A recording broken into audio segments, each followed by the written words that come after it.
ശ്രീനിവാസൻ, ദിലീപ്, മമത മോഹൻദാസ് എന്നിവർ പ്രധാന വേഷത്തിലെത്തിയ പാസഞ്ചർ എന്ന ചിത്രത്തിന്റെ ക്ലൈമാക്സ് രംഗത്തിനു വേണ്ടി നടൻ ദിലീപ് ഉണ്ടാക്കിയ നഷ്ടത്തെക്കുറിച്ച് സംസാരിക്കുകയാണ് ചിത്രത്തിന്റെ നിർമ്മാതാവ് എസ്.സി. പിള്ള.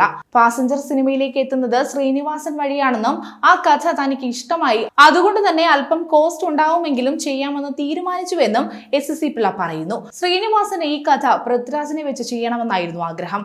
അന്ന് പൃഥ്വിരാജ് മറ്റൊരു സിനിമയുടെ ഷൂട്ടിങ്ങിനായി ഹൈദരാബാദിലായിരുന്നുവെന്നും എന്നാൽ ശ്രീനിവാസൻ സുകുമാരനെ വിളിച്ചെല്ലാം ശരിയാക്കിയിരുന്നുവെന്നും എന്നാൽ പിന്നീട് പൃഥ്വിരാജിന് ഡേറ്റിന്റെ ബുദ്ധിമുട്ട് കാരണം അഭിനയിക്കാൻ സാധിച്ചില്ല എന്നും അങ്ങനെയാണ് ചിത്രം ദിലീപിലേക്ക് എത്തുന്നതെന്നും നിർമ്മാതാവ് പറയുന്നു. ദിലീപിന് 25 ലക്ഷം രൂപ കൊടുക്കാമെന്ന് ശ്രീനിവാസൻ തന്നെയാണ് പറഞ്ഞത്. ചിത്രത്തിൽ ശ്രീനിവാസനെ അപേക്ഷിച്ച് ദിലീപിന്റെ കഥാപാത്രത്തിന് ദൈർഘ്യം കുറവാണ്. അങ്ങനെയെല്ലാം പറഞ്ഞുറപ്പിച്ചുവെന്നും എന്നാൽ ദിലീപ് കുറച്ച് സഹകരിച്ചിരുന്നുവെങ്കിൽ വിചാരിച്ചതിലും അധികം ലാഭം കിട്ടിയേനെ എന്നുമാണ് നിർമ്മാതാവ് എസ്.സി. പിള്ള പറയുന്നത്. മാത്രമല്ല, ചിത്രത്തിന്റെ ക്ലൈമാക്സ് രംഗം ഷൂട്ട് ചെയ്യുന്നതിനിടെ നിർമ്മാതാവിന് ലക്ഷങ്ങളുടെ നഷ്ടമാണ് ദിലീപ് ഉണ്ടാക്കിയതെന്നും പറയുന്നുണ്ട്. എറണാകുളം, തൃശൂർ, ഷൊർണൂർ എന്നിങ്ങനെ വിവിധ സ്ഥലങ്ങളിലായിട്ടാണ് പാസഞ്ചർ സിനിമയുടെ ഷൂട്ടിംഗ് നടന്നത്.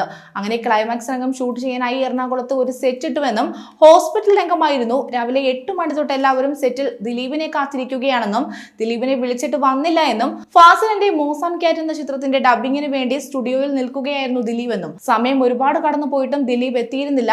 മൂന്നാറിൽ ഒരു പാട്ട് സീൻ എടുക്കാനുണ്ട്, അതിനാൽ അവിടേക്ക് പോകേണ്ടി വരുമെന്ന് അങ്ങനെ വിളിച്ചപ്പോൾ ദിലീപ് പറഞ്ഞുവെന്നും നിർമ്മാതാവ് പറയുന്നു.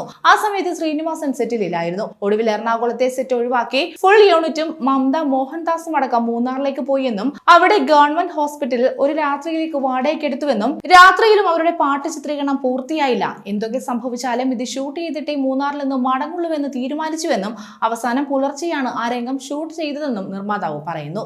മാത്രമല്ല, ചെറിയൊരു സീനാണെന്ന് ആ സിനിമ കണ്ടാൽ മനസ്സിലാകുമെന്നും പക്ഷേ നിർമ്മാതാവിന് വലിയ വില കൊടുക്കേണ്ടി വന്നിട്ടുണ്ടെന്നും ഷൂട്ട് കഴിഞ്ഞപ്പോൾ തന്നെ ഏകദേശം 2 കോടി രൂപ ബിസിനസ് ലാഭം നിർമ്മാതാവിന് ലഭിച്ചുവെന്നും എന്നാൽ ഈ വിവരങ്ങളെല്ലാം കൺട്രോളർ വിനീത് ഷൊർണൂർ ദിലീപിനെ അറിയിച്ചുവെന്നും അവസാനം ദിലീപിന് ദുബായ് റൈറ്റ്സ് വേണമെന്ന് വാശി പിടിച്ചു. സിനിമയ്ക്ക് വേണ്ടി പുള്ളിക്ക് അത് കൊടുക്കേണ്ടി വന്നുവെന്നും കൊടുത്തില്ലെങ്കിൽ ദിലീപ് ഡബ് ചെയ്തില്ലെന്ന് പോലും പറഞ്ഞുവെന്നും നിർമ്മാതാവ് പറയുന്നുണ്ട്. അന്ന് ആ തുക അയച്ചു കൊടുക്കുമ്പോൾ താൻ മനസ്സിൽ ഒരുപാട് ചീത്ത വിളിച്ചിട്ടുണ്ടെന്നും ഇപ്പോൾ താൻ ഹാപ്പിയാണ്, കുടുംബമായി സുഖമായി കഴിയുന്നു, ആദ്യ സിനിമയായ രുക്മിണിയിലൂടെ ദേശീയ പുരസ്കാരവും താൻ നേടിയിട്ടുണ്ടെന്നും എസ്.സി. പിള്ള പറഞ്ഞു. അതേസമയം രഞ്ജിത്ത് ശങ്കർ എന്ന സംവിധായകൻ ആദ്യം സംവിധാനം ചെയ്ത ചിത്രമാണ് പാസഞ്ചർ.